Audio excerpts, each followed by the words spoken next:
Okay, so we decided that the age we are going to be living in is the age of chaos. We realized that we seem to be the most cynical of the groups. The age of chaos has been our choice. So chaos can be defined as a lack of stability and security. And globally, since 2010, there has been a huge reaction against and shift away from the relative global peace, stability and order that the world has previously enjoyed in this past decade. Yeah, so we'll be looking at chaos through four main lenses: populism in politics, terrorism, economics and the environment, and the general effects on society. So I'll be talking about populism in politics. Firstly, I'm a guy who likes definitions, so let's go through some definitions. Populism, we have found the definition being essentially political parties that claim to be representing the ordinary people. Now, in traditional populism, this is manifested against the sort of the elite, the 0.1%, but in today's political turmoil, it can also become against migrant groups, etc. It can be towards any others. We can see that this populism has been growing since 2009, since the rise of China and other groups, and it's actually on both sides of the political spectrum, which is very interesting. You can see there's been a rise in right-wing populism through sort of the election of strongman leaders. So there we have our very own president, Recep Tayyip Erdogan and Donald Trump, both of whom are populist right-wing leaders. They during their election campaigns, they bring up the other group, which is what allows them to get elected. Also on the left wing, we have the Venezuelan government, for example, who recently abolished term limits from 2009 onwards. Also Bernie Sanders, Jeremy Corbyn, not winning, but gaining quite a lot of traction in their respective countries in their elections. So we can see the rise of populism and the effects that it has politically. What it does is it essentially functions to alienate large groups of our societies, and we have agreed that it is a reaction to global sort of interdependence and globalization. It is a direct sort of push away from the capitalistic mindset that comes out towards the end of the 90s, the early 2000s, when the Soviet Union fell. It was the big win of the capitalist Western liberal world, and this is what we can see is the reaction to this. It's a completely reactionary event, and it is creating chaos in the sense that it is dividing the peoples and countries. Okay, so I'll be talking about how terrorism has contributed to the chaos we're facing. We as a collective have lived through an array of vicious attacks from an array of different terrorist groups, whether that's ISIS, Al-Qaeda, the Taliban or Hezbollah.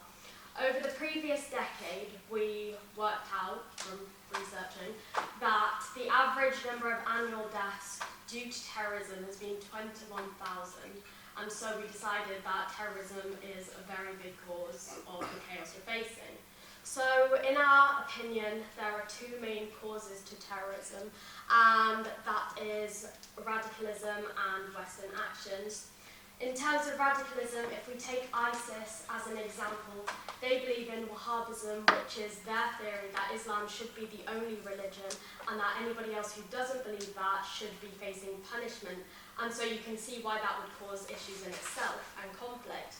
As a few examples, ISIS tortures people, it kidnaps people, and in general there's bombings and much more. In terms of Western actions, we can take the Taliban as an example, whose actions are supported by those that are frustrated with Western states attempting to intervene in Middle Eastern issues. Pakistan, as an example, being an ally of the US, has found itself facing multiple attacks from the Taliban due to their ideological differences and consequent intervention. The purpose of terrorism in general is to instill fear due to their random and arbitrary attacks which follow no pattern, and this fear in general has caused chaos within society. Okay, so I will talk about environment and what our modern economy has impact on it. So the Earth has been driven into chaos by the economic desire overshadowing the environmental policies of the governments. And also the diplomacies and the policies of the governments are impacting these decisions. So one of the many examples is the Amazon fires in 2019. So since farmers in the US couldn't sell soybeans to China, which is also an impact of Trump, getting back to jobs, back to USA. The situation has created a profit incentive for Brazilian farmers to destroy the trees for more agricultural space for soybeans, tobacco, rice, and cattle. So these fires could not have been controlled because President Bolsonaro of Brazil, which is also a populist leader, turned a blind eye on the issue and accused the dry battery. Another example is Mount Ida, which is actually from Turkey. So Mount Ida is one of the most beautiful places in Turkey. And however, for a gold and silver mine project, the company used tons of cyanide and polluted a major dam which goes to the villages and the direct source of water for many villagers, and then cut thousands of trees down. And the only reason that the Turkish government had a blind eye on this situation is just more profit for the country. Thus, it is really clear to see that the era we live in, and this last decade specifically, has been a time of environmental chaos driven by economic incentives of politicians.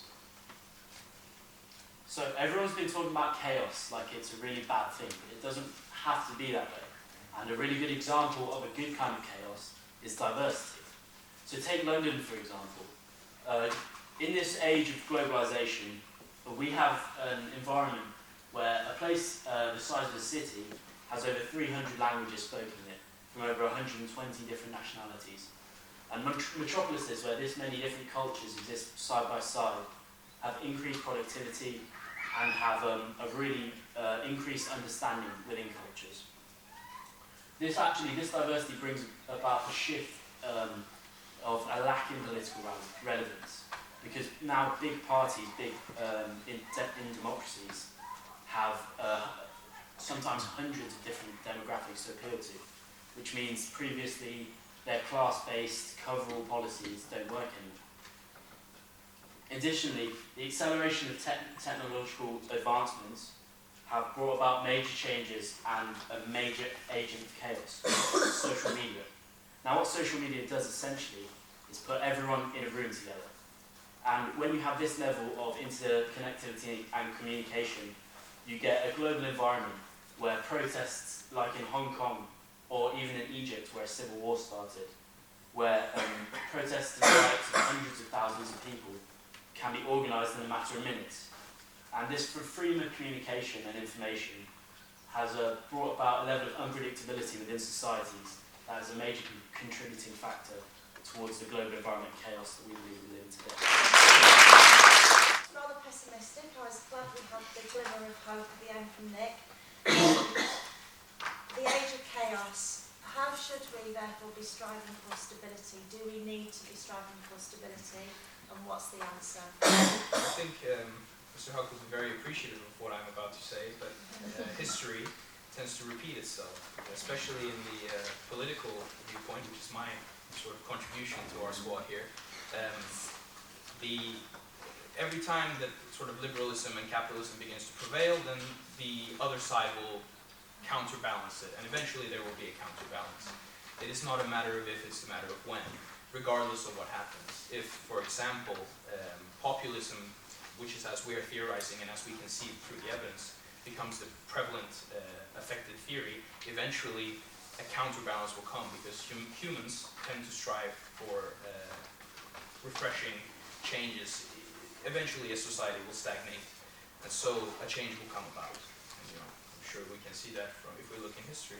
The Soviet Union fell. Why did it fall? Because everyone had fed up of communism. Excellent. Anybody else on the panel wish to ask a question?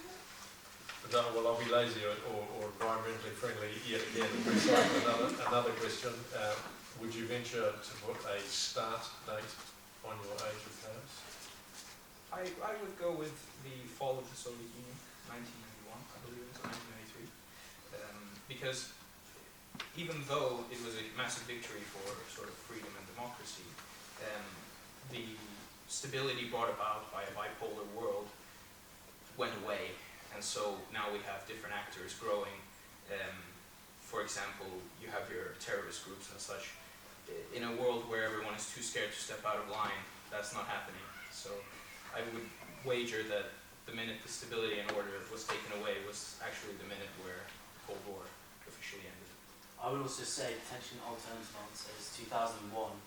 That was the year when China joined the World Trade Organization, also obviously 9/11, and from I think those two factors, to start major arbitrary terrorist attacks, and also China gaining its ground as a major world power, two big factors of chaos there.